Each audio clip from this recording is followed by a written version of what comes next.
Welcome to Listen to This, where we have conversations examining how we can improve the quality and safety of healthcare. In this series, we'll dive into both current and long-standing healthcare challenges and shine a light on some of the work that's being done to address them. I'm Tara Lamont, Fellowship Advisor at the Healthcare Improvement Studies Institute. Today we're talking about why it can be hard to do less in healthcare. It's now accepted that there are many areas where we need to be more careful and reduce treatments for the general good, from cutting down the use of antibiotics or antipsychotic drugs to unnecessary lab tests and scans. Overmedicalisation is framed as a problem that can be solved by educating patients and staff to accept that less may be better. But in this episode, we explore some of the reasons why this can be hard for staff and systems in the NHS today. Joining me today to discuss these interesting issues are three This Institute fellows and researchers. Hi there, I'm Heather Cassie. I'm a senior lecturer at the School of Dentistry at the University of Dundee and a This Institute postdoctoral fellow. Hi, I'm Claire Hastings and I'm a postgraduate researcher at the University of Leicester within the Population Health Department. And I'm also a paramedic, which I've been for coming up to 20 years now. And I'm Jane O'Hara. I am a professor and one of the directors of research based at this institute, which is based at the University of Cambridge. It's great to be here. I want to start by finding out what you're exploring on the general theme of doing less in your particular projects or work to date. Perhaps I can start with you, Heather. Yeah, absolutely. So my area of research is around reducing unnecessary tests and treatments in dental primary care and implementing evidence-based practice. So my current work, which is focused in dentistry, is on the reduction of two behaviours which have been carried out routinely in practice. That's the routine provision of a 6-month checkup and the routine provision of a scale and polish. And both of these treatments have been subjects of recent clinical trials which have identified that they're unlikely to improve patient care. Great. We'll look forward to hearing more about what you're finding in your research as we go on. But perhaps, Claire, could you tell us a bit about your project? My project is based in primary care, primarily in kind of general practice area. So I'm interviewing GPs, advanced nurse practitioners and advanced paramedics about their experiences of making decisions of not doing. And so when I say not doing, I mean a care decision that means we're not going to provide an active intervention, as it were, more of a watch and wait approach, possibly. So I'm interviewing about their experiences of making those decisions with patients, but also I'm really interested in how they're recording those decisions and if a robust way of recording those decisions of not doing could help improve the confidence of the healthcare professionals when making those decisions and almost make it easier for them to choose a non-intervention approach. Jane, I wonder how this resonates with the work that you've done over the years on patient safety. I'm definitely not the implementation specialist, so I'm really interested in my colleagues' experiences here. But a lot of it, as you say, does resonate with wider issues, I think, in patient safety, from a patient safety perspective and thinking about systems and how safe care is created within our complex systems. I think adding things into and taking things out of those systems is of equal interest. And certainly, traditionally, we've had much more focus on putting things in, getting people to adopt new behaviours or new treatments, and the whole sort of evidence-based guideline literature and field is really focused on supporting people to meet those evidence-based guidelines. But much less has been done about differentiation. And I think particularly from a safety point of view, this is increasingly becoming a problem. And we're seeing a lot of what people, including my colleague Rebecca Lawton, is now calling safety clutter. So it's the sort of stuff that hangs around in the system that people kind of think is to do with safety or to achieve safety, but actually potentially doesn't, or certainly doesn't in its current configuration or within everything else that's going on in systems. So I think the focus on de-implementation of both treatments and practices is very much welcomed from a systems perspective. That's really interesting. I think probably we ought to unpick a little bit that we're talking about lots of different things here, aren't we? And they may have different sort of system and organisational and cultural solutions, as it were. So I guess one set of things is perhaps screening or more sensitive tests, picking up conditions which we wouldn't have known about and may not bother patients, but we then need to treat.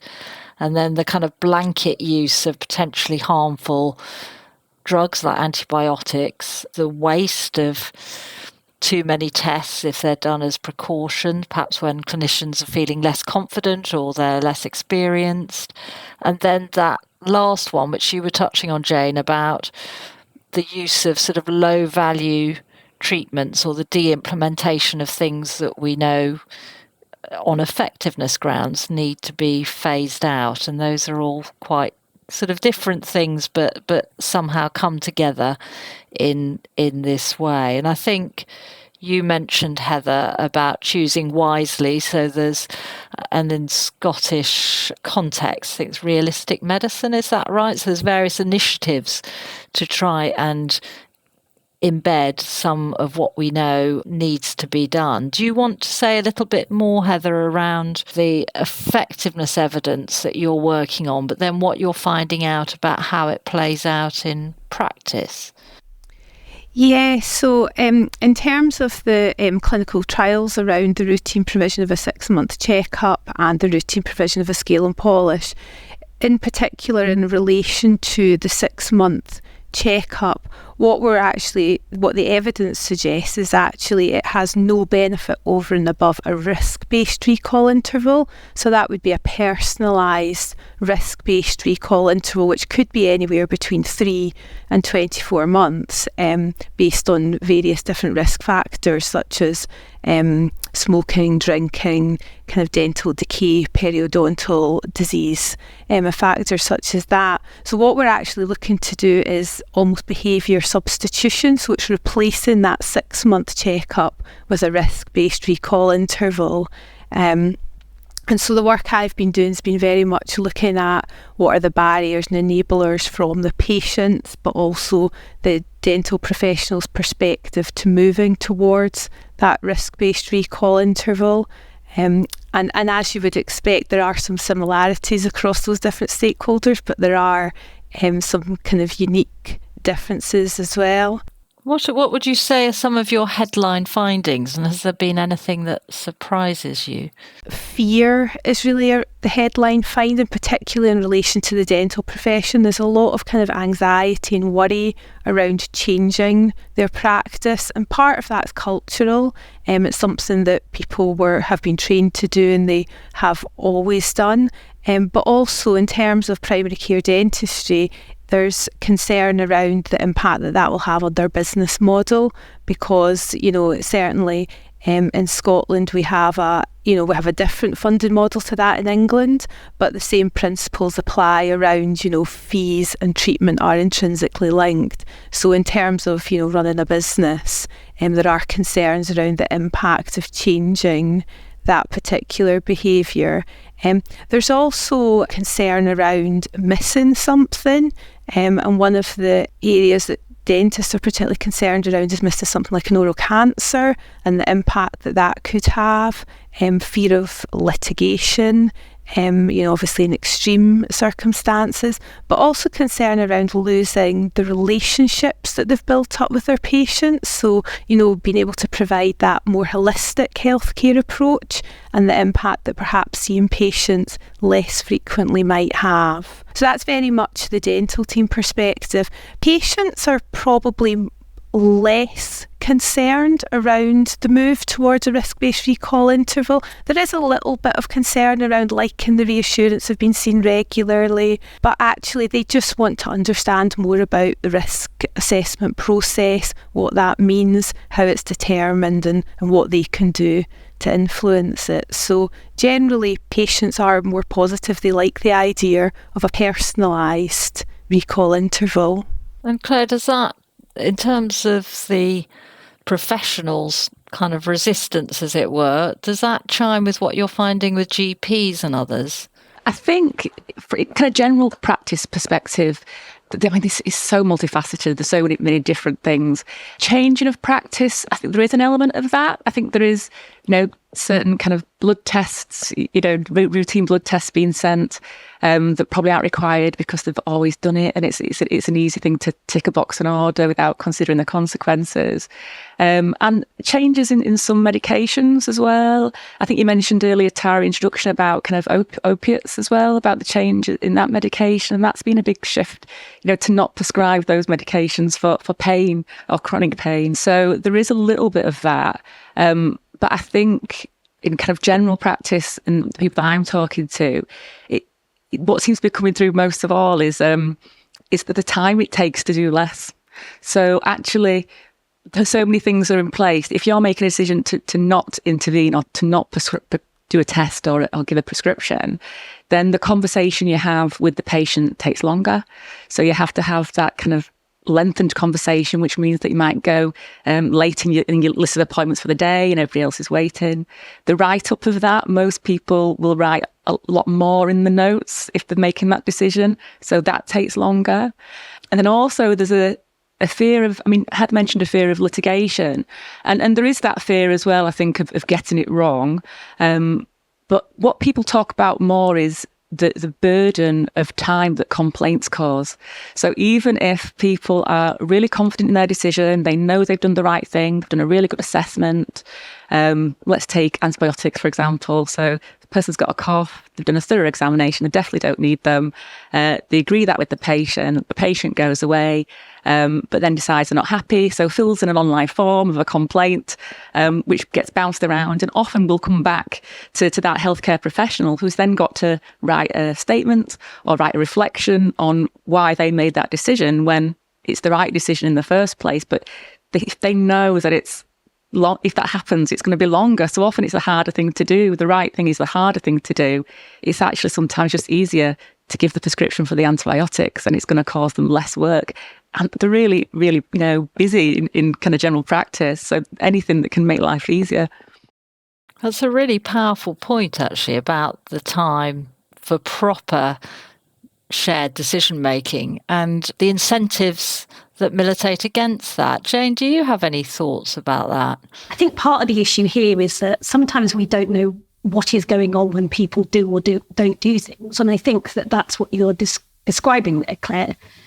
And also, Heather, you were talking about how what's lost when you don't have these routine checkups. You wouldn't know that from a NICE guideline or from an RCT, because often you wouldn't get to that level of detail about what's actually going on in those healthcare presentations or in those interactions between staff and patients.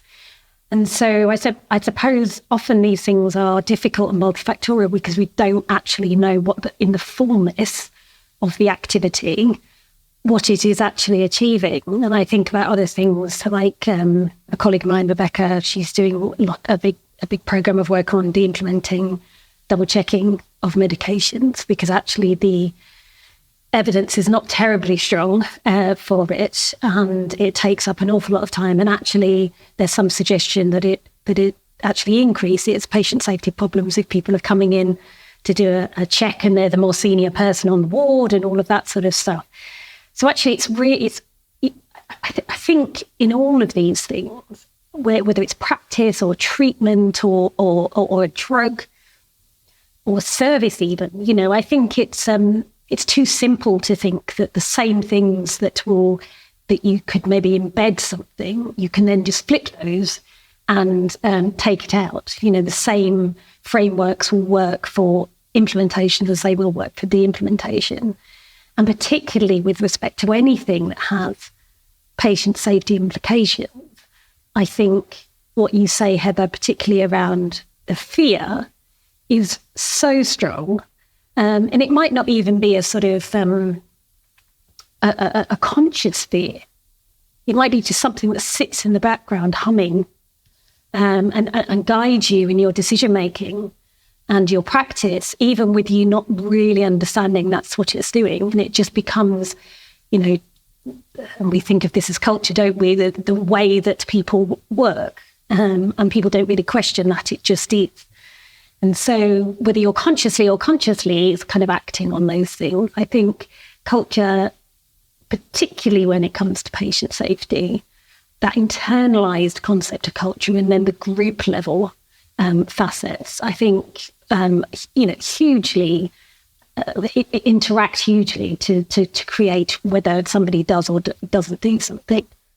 Absolutely. And both the explicit, the sort of system incentives working in one direction, and then what people, as you say, Jane, are internalising and, very much, from all the work on mind lines and so on, the kind of last worst case will influence professionals much more than the kind of odds of something happening again. Just to pick up on what Claire said around time, I think that's probably, I wonder whether in the implementation thing, actually, that seems almost a sort of perverse kind of finding, really, doesn't it? You would think that doing less takes time, gives you back time, but it doesn't, is what you're saying. Actually, to do these things and have these deliberative conversations with people and work in a shared decision-making kind of way and give them all of that information and to hold that risk together, I think, and to, sit in that uncertainty seems to take more time rather than just, filling out prescription and off you go with your antibiotics. So I think that's a super insight. Yeah, I just wanted to add on to that, really, because I think what I'm finding is there seems to be this, it's almost like a transactional relationship between the patient and the healthcare provider. So what seems to happen is, if you've booked an appointment or you've phoned for an ambulance or you're going to a clinic and you've waited for that appointment and you might wait a long time for it, you go into that appointment, the patient almost expects to leave something in return. They've invested their time in getting to that point and they want to leave with something. And as a healthcare professional, you want to have happy and satisfied patients who feel they've had good care. So it is always much easier to just take them to hospital, if that's where they want to go, or to give them the prescription. But what we're not good at as healthcare professionals is really thinking about the harms that decision is making, because we might be in the short term validating the patient, they feel they've been listened to, they've got something to take away, but we don't always consider, if I take this patient, she's in her 80s, up to hospital, even though I don't think she needs to go because she wants a checkup, well, she might fall in the corridor when she's waiting to be seen. She might get an infection. And we don't automatically have those harms that our decisions to actively do something might cause. And I think that's a problem. And I think that's something we maybe need to tackle to improve that, to really understand how giving something can also be harmful. Because we worry about missing things. If we don't do an intervention, we don't worry about causing a problem by doing an intervention. Absolutely. And I think that do something impetus is very strong. Jane, do come in. Yeah, so you've kind of talked about time in two different ways there, haven't you? So it's time in terms of a sort of transactional thing between the patient and the healthcare professional, and then it's the time where the impact of your decision becomes obvious or becomes important. So the impact of that over time isn't always obvious to people. The other thing I wanted to raise there, just thinking about what you were saying, was often a problem with taking things away is because we actually get to this position where to do two policies next to each other can't actually happen. So you have to kind of make a decision about you are taking things out because you're having to do this one and not that one. And I've got a sort of emergent interest really in this idea of sort of interacting or healthcare policies which don't stack up against each other, can't be achieved within the same system. And I think, we talked about antibiotics in particular.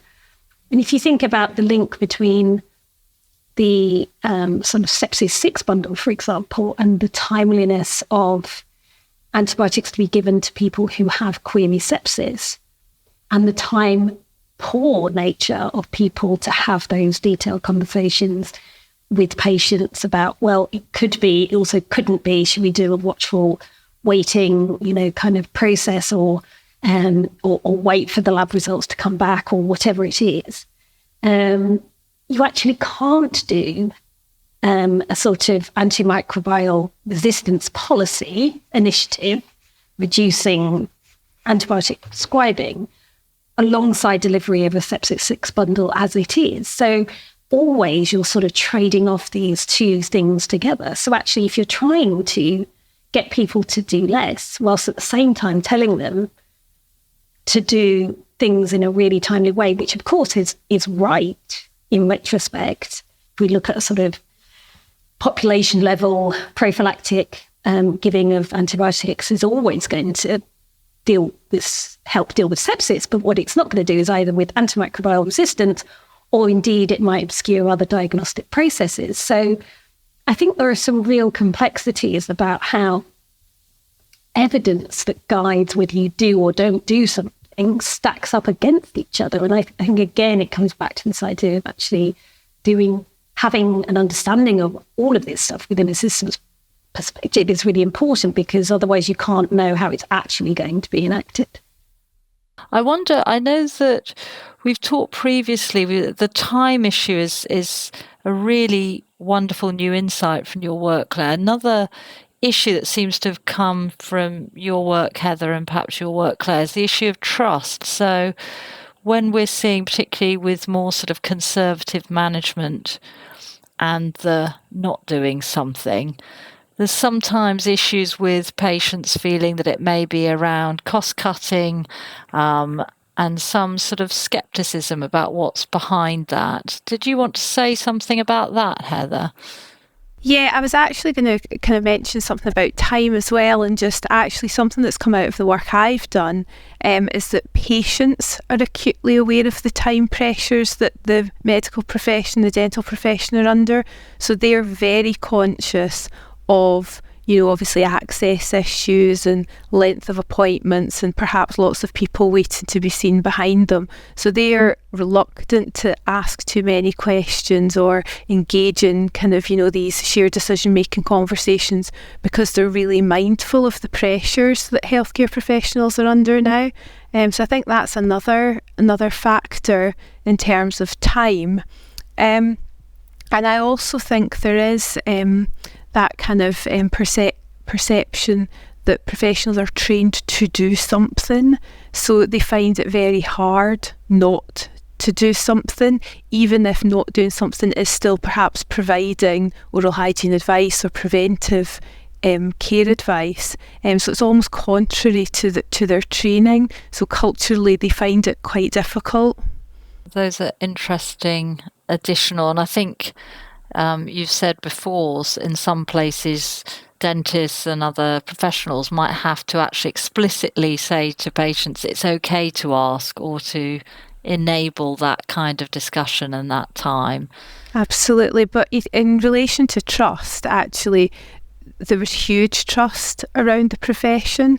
Certainly from, the patients that I've spoken to, they're really keen to find out more around the evidence that supports the kind of decision makings around their care. So it is, I think the time and the trust, they kind of go hand in hand in order to kind of create that opportunity for those conversations. I think there's another issue around that you've raised before, around the kind of health literacy too, of kind of how possible is it always to have that conversation, and when you're dealing with very complex issues of levels of evidence and levels of certainty about evidence and treatment options. Claire, if you wanted to come in on that or something else. Yeah, health literacy, I think we definitely need to consider it. I think shared decision making and good shared decision making is really important when we're trying to reduce overuse and get the right care for the patients. But it's not as easy as it sounds. Otherwise, we would have fixed it by now, because we've been teaching shared decision making in higher education for since I started training 20 years ago. Even from personal experience, and I know as a paramedic, when I've been there and with a patient, and I'll say, this is what I found. We have this option that we could do, or here's a second option. What do you think about that? What would your preference be? Very often, those people who have less health literacy or are perceived to have less health literacy will just say, "You're the expert. What would you want me to do? You tell me what to do. I'll do whatever you say." And then that's difficult, isn't it? Because you can't force somebody into that discussion if they're not willing or able to have that discussion. And often they do feel that they haven't got any training, and maybe one meeting with that patient isn't enough for them to kind of really process that. So it doesn't always work. But I think with just come back to trust as well. Trust's a really interesting one in general practice, because I've been hearing really mixed things about that. And people talk a lot about kind of continuity of care. So if you're someone who is seeing the same GP for a period of years, then there is a lot of trust there in those decisions, and people are more comfortable to have those decisions. But on the flip side of that, what some people are saying is that they're finding more and more that patients are coming to a GP and seeing them as a gateway, and actually they want to get to the specialist because they think the specialist knows more than the GP. So they almost want to kind of leapfrog the GP to get to where they think they're going to get the better care. And GPs talk a lot about that. Not all GPs, but some of the GPs have talked about that in their interviews, as feeling as if there isn't as much trust as there used to be, and the profession's not as respected as it used to be. And it seems to be moving towards like an American-based system where people go to see different specialists for different problems. And I'm afraid we're coming near the end of our time with this episode, but I wondered if you each had some reflections on, I imagine with Claire, it might be 30-minute consultations with GPs, but in terms of positive steps that we can take to make more appropriate use of healthcare, doing less more acceptable. If I start with Heather and then Claire and then Jane for just thoughts. Yeah, I think for me it is around kind of patient education and patient-facing resources, and how we can provide information about scientific evidence and how that obviously influences changes to care in a way that's accessible to patients. I think it's really interesting that actually the routine provision of a 6-month checkup stems back to the 1930s, and it was from a radio jingle in America where they said brush your teeth twice a day, see your dentist twice a year. So actually I do just wonder if we need to consider, large public health campaigns and, consider the power of advertising in terms of getting some of these health messages out there.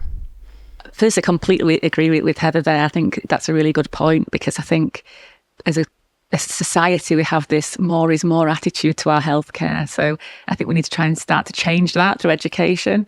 And I don't know if I've got a step, but I think where we could look, there was an area of medicine where we are very good at having these decisions, and that's in kind of end-of-life palliative care. So in that area of practice, when it gets those last few weeks or months of life, we're very good at seeing the value of quality of life and really having those thoughtful decisions with patients and families about what this treatment might do, what the benefits would be, but what it might do to quality of life in the time we've got left. I think it's really important that at that time, at the end, we do start to value quality of life. But I think we need to look at that and think about how people are having those discussions and how we can make people value the quality of their life all throughout their lives, and maybe be more aware of the decisions that we're making about their treatment and how that affects their general day-to-day life. Listening to those great answers and just thinking, what snappy, non-academic thoughts can I give you? I suppose from a sort of patient safety and systems perspective, I'm not sure whether these are positive or whether these are even really doable, but I think that in a sense, what I'd like to see more of are multi-level examinations of this problem. So there's been a lot of work, educating patients, sometimes educating the public, but much less. Then looking at the interaction between healthcare staff and patients, and that's the level of sort of examination. But actually, as we know, and as we've talked about, even in this short time we've had together, there's so many factors that influence why people do or don't do things. So to really situate the practice of taking stuff out into its wider system, I think sometimes science can pocket things into little, separate silos of examination, and I don't think that's what's needed here. I think we definitely need a sort of multi-level thing. But then secondly, and it's picking up on what you said, Heather, around public education. But to me, I feel it's almost one step further back from that, because some of this is about what risks are we happy to take as a society? Where's our level of risk that we're okay with? So are we okay with saying that no child or adult is going to die from the misapplication of a reducing antimicrobial campaign, for example, versus the impending tsunami of resistance to antibiotics? So it's a sort of, what's the safety issue today versus the safety issue tomorrow? And what are we prepared to do? And how are we prepared to do that? Because I think without that more public citizens-based approach, it's really hard for us then, when something does happen, to look back and say we did the right thing, because actually we haven't asked people what we think the right thing is to do. So I think, yes, public education, but also public discourse around it would be welcomed.